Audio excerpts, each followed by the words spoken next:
Hello बच्चों, आज हम लोग कक्षा 10 गृह विज्ञान विषय के अंतर्गत पहले पाठ का अध्ययन करेंगे, जिसका शीर्षक है पारिवारिक बजट।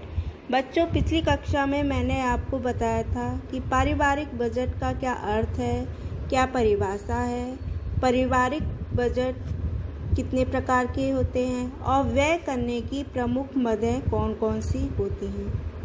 आज हम बच्चों बताएंगे आपको कि पारिवारिक बजट की क्या उपयोगिता है, पारिवारिक बजट के क्या सिद्धांत हैं और पारिवारिक बजट बनाते समय हमें किन किन बातों का ध्यान रखा जाता है। तो चलिए बच्चों शुरू करते हैं। पहला, पारिवारिक बजट की उपयोगिता, महत्व एवं लाभ। पारिवारिक बजट किसी भी परिवार की आर्थिक स्थिति का दर्पण होता है। पारिवारिक बजट की सहायता से गृहिणी परिवार की आय व्यय में संतुलन बनाए रख सकती है।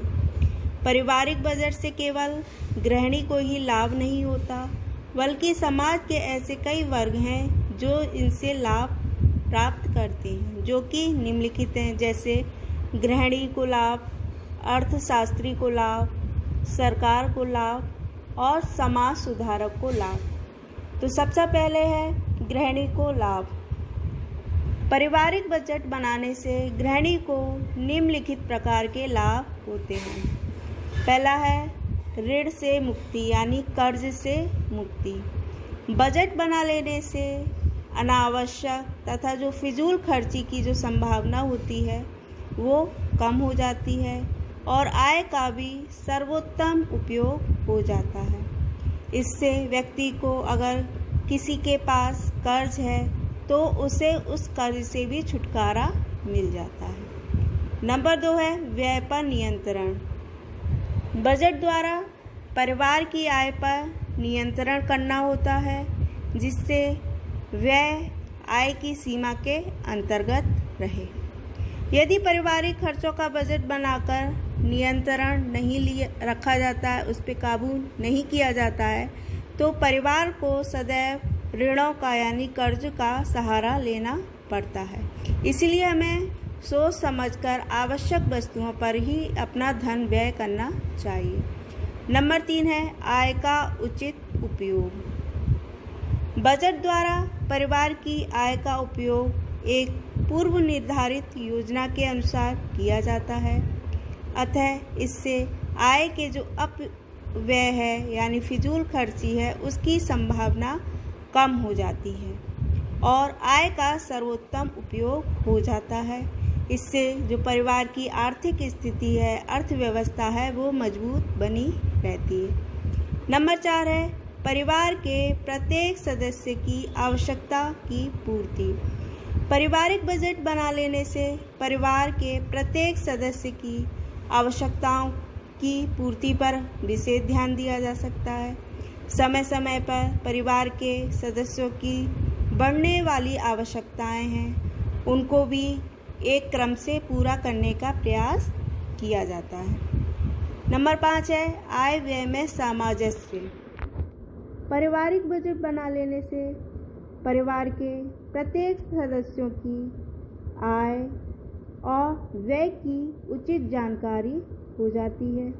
इससे जो व्यय को लेकर, खर्च को लेकर होने वाले जो मतभेद हैं परिवार में, उसकी संभावना कम हो जाती है और परिवार सुख शांति से रहता है।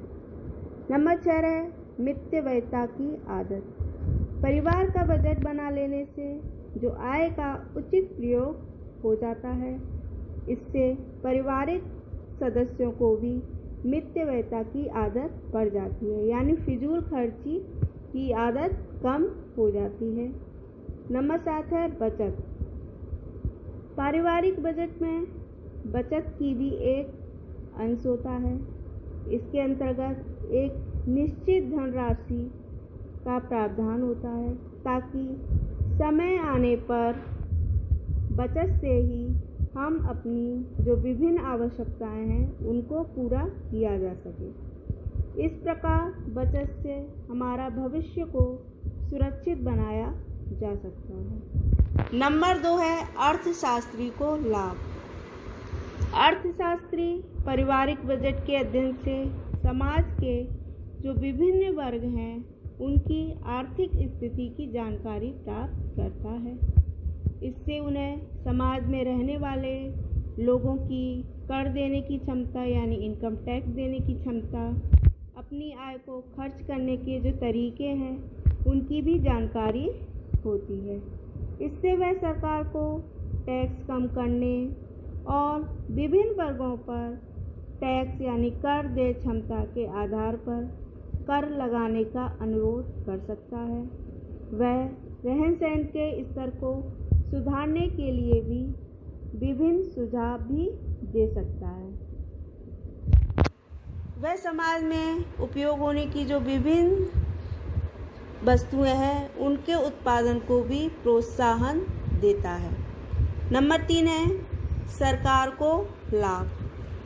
पारिवारिक बजट का ज्ञान समाज में नागरिकों की आर्थिक दशा को सुधारने में सरकार की सहायता करता है।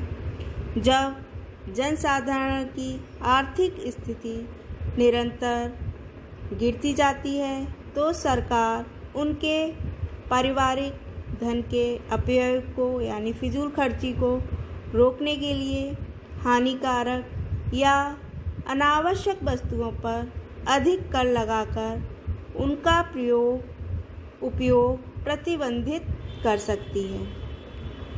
पारिवारिक बजट का अध्ययन करने से न केवल जनता की आर्थिक स्थिति का ज्ञान प्राप्त होता है बल्कि समाज को सुधारने के लिए भी जानकारी प्रदान होती है। नंबर 4 है समाज सुधारकों को लाभ।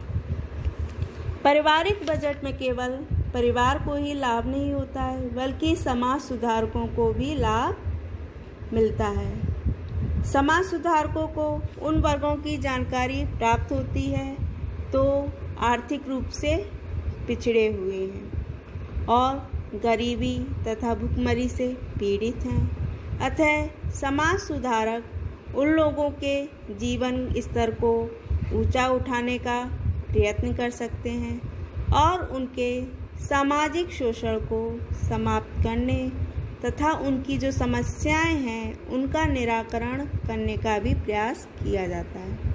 समाज के जो विभिन्न वर्गों में समानता लाने से सहयोग की भावना का भी प्रोत्साहन मिलता है।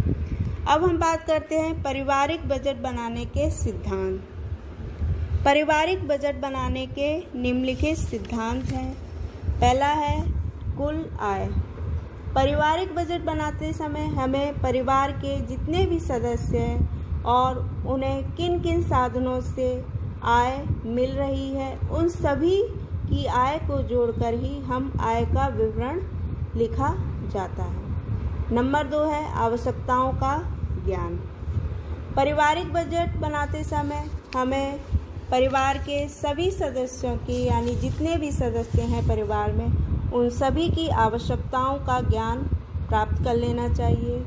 इसके लिए परिवार के सभी सदस्यों का परामर्श उनका सहयोग भी लिया जाता है। नंबर 3 है मूलभूत आवश्यकताओं को प्राथमिकता यानी जो हमारी आवश्यक वस्तुएं हैं आवश्यकताएं हैं उनको प्राथमिकता देना।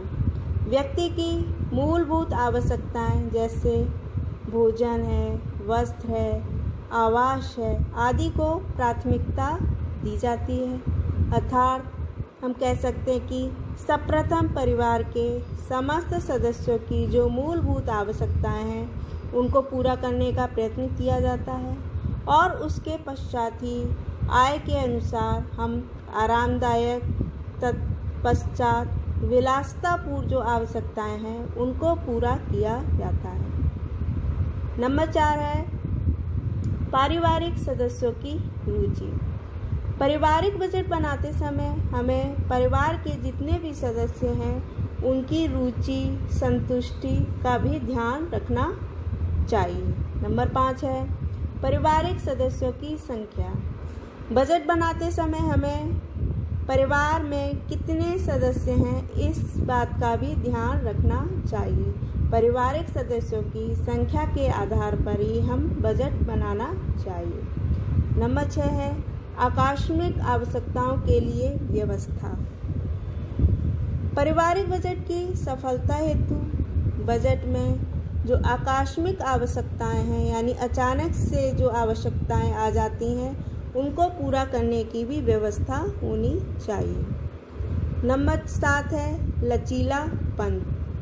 पारिवारिक बजट में समस्त आय तथा परिवार की जो समस्त आवश्यकताएं हैं उनकी पूर्ति पर होने वाले जो खर्च है व्यय है उसका निर्धारण तथा बचत का भी प्रावधान किया जाता है। परंतु इस व्यवस्था के पश्चात भी बजट को हम कठोरता से लागू नहीं कर सकते। यदि बजट को हम कठोरता से लागू किया जाएगा तो हमारे घर की जो अर्थव्यवस्था है उसमें असंतुलन आ सकता है, अर्थव्यवस्था हमारी बिगड़ सकती है। अतः जो पारिवारिक बजट है उसका लचीलापन होना इसका महत्वपूर्ण सिद्धांत है। नंबर 8 है बचत।